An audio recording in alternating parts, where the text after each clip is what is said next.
Hi, I'm Dr. Branyon with New Hope Unlimited, and today's video I kind of want to tell you about potatoes and which ones are good for cancer and which ones to stay away from. So, let's begin.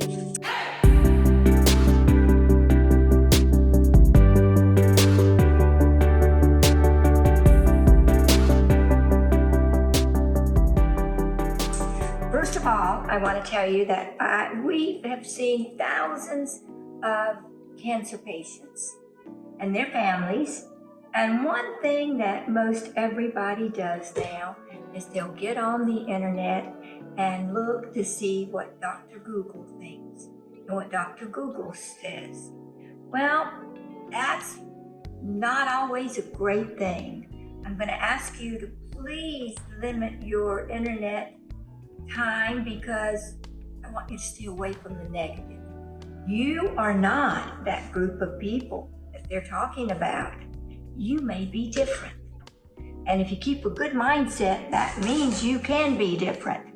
So don't get on the internet and think about all the negative that you're going to hear, because the U.S. sometimes nowadays is not always, they don't always hear and see the good things because the protocols are just not meant to be that way. So, also, I found that cancer patients will get on the internet looking for the perfect cancer diet. Well, we absolutely have no time to do a full cancer diet in this video. I wished we could because I love talking about diet and what is good for cancer.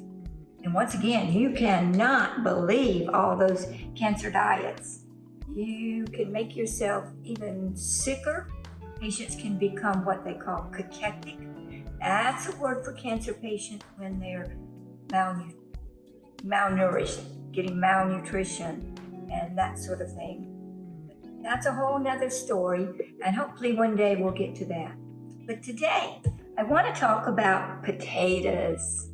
Oh, yes. You know, back in the old days, before any of us were born, probably, potato farmers came over from what I understand, Ireland, and they brought and introduced potatoes. And it's been a staple that through hard times, it can really help keep us alive.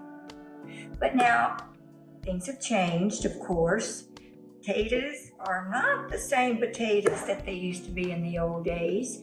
Things are changing with genetically modified organisms, or whatever you want to call it, but GMOs.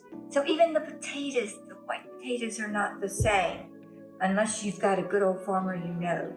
But regardless, I'm talking about potatoes for cancer today. Not for just sustaining life, but for cancers. Studies have come out with a lot of different things, and they have found that there's certain constituents and certain foods that can cause what they call apoptosis. Apoptosis means something that happens and causes cell death.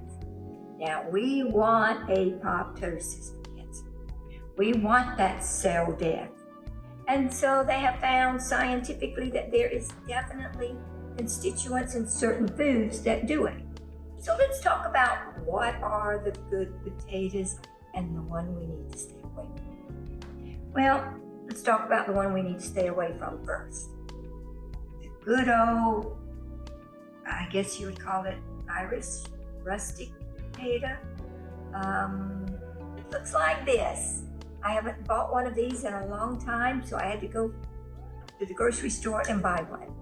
So the reason I haven't bought one, and believe me, I love baked potatoes or any kind of potatoes. I grew up on potatoes. I love potatoes. And they tell me that when you're farming, potatoes are one of the easiest to farm, even in containers. Keep that in mind. But the white potato, I'm going to call it a white potato, is the one potato that I really want our cancer patients to stay away from. It's got way too much starch, and it doesn't have as many constituents in it for cancer. Now, right now, I want us to concentrate on cancer-fighting foods. But those cancer-fighting foods are also going to be wonderful foods that's going to help keep the rest of the good cells happy.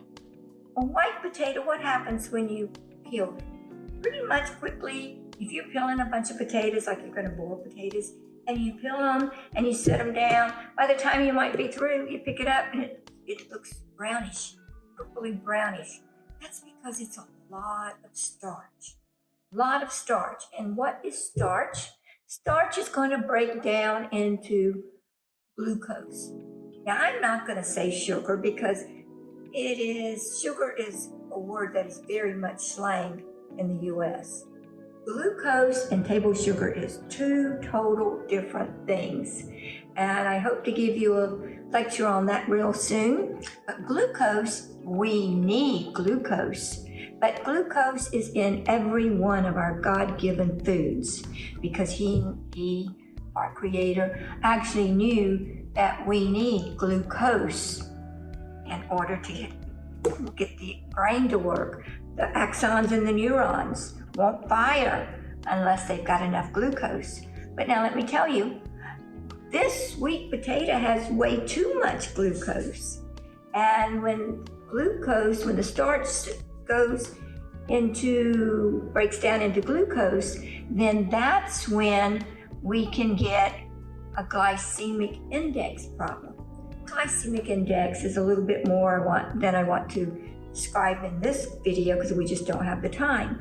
But the pancreas, over here on the left side, not on my right, sits on the right side, and it really filters out and it helps keep the glucose problems in check. Now, if we eat a lot of glucose at one time, that's going to swing that glycemic index. But the main reason is we're looking for constituents that will cause cancer cell death, apoptosis. White potatoes don't do it. However, let me tell you the ones that do.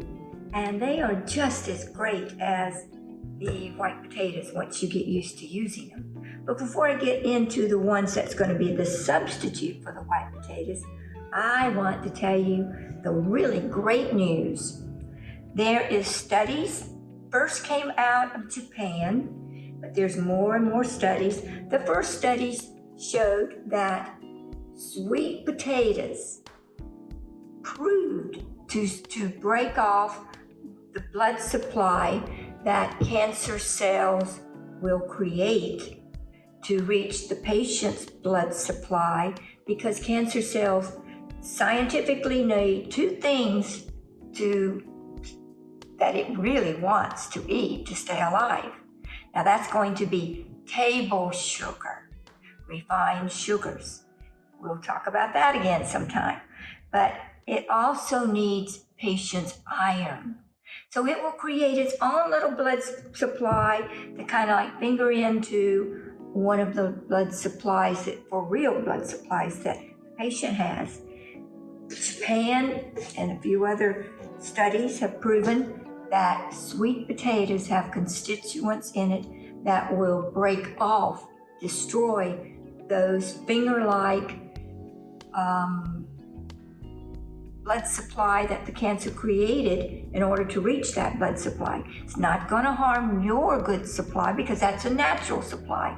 Your cancer cells will make those extra blood supplies that are not normal to suck in the extra good blood off the real supply. This sweet potato has constituents like let me say it slowly because it's hard to say it if I try to say it fast, but anthocyanins. Okay, anthocyanins. Let me just spell it for you because I have to look at it. Some words are hard for me.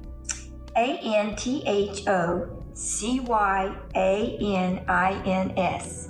Very important word, even though I can't say it all the time. Some days I do, sometimes I don't.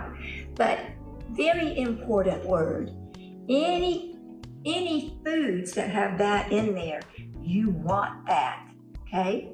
So sweet potatoes, I'm gonna beg you, cancer patients, learn to love these sweet potatoes. It can help you out as though someone just wrote you a prescription. Now, I'm not trying to be your medical doctor or your naturopathic doctor or your doctor at all right now, because that's not legal in today's world. Even though I've gone to medical school, I'm not licensed to be your doctor. So I'm not prescribing, but this is food, and it can be used to help you in many ways.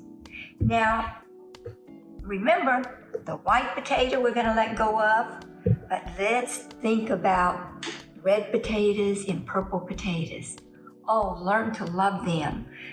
They are wonderful for killing off cancer. They've got the anthocyaninides, and they've got a lot of other great things, constituents. Science has proven these will help kill off cancer cells. So what I've done in the past, instead of my baked potato, I've taken red potatoes and our purple potatoes, whichever one comes first. There is a little price difference in the purple potatoes and the red potatoes, at least where I live. So I do tend to use the red potatoes for when I want to make mashed potatoes or bake a potato or whatever. Sometimes this little tiny potato I need to add two to make that one baking potato. But that is fantastic news, and it's coming from real live studies. Mostly the studies have come out of Japan, but that's very important. Japan does, I will tell you, Japan has some of what I think is some of the best cancer studies that's coming out in the world right now. So I follow them quite often, a lot, and I want to bring those to you the best I can. But it is very important, change your diet. Be careful with what you eat. And of course we want organic the best we can, but instead of your white potatoes, please learn your sweet potatoes. You can make sweet potato fries. You can just do a lot of things with sweet potatoes. Oh, and you can put cinnamon. Cinnamon is a wonderful detoxifying agent. You can do, now that's cinnamon without sugar.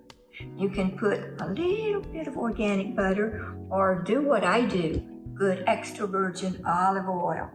I do want to do a lecture on olive oil because that is absolutely medicine. But we'll talk about that again later. But I will use olive oil instead of butter sometimes on my potatoes. You can do just a lot of the things if you just use your imagination. But remember, no white potatoes while you're trying to heal from cancer. And actually, if you're trying to just get well from any diseases. But sweet potatoes is your friend, your real friend. And then instead of whites, let's go to the purples and the reds. Thank you for being with me and spending your time. I hope I've given you a little bit of extra knowledge that you kind of wondered about or didn't know about.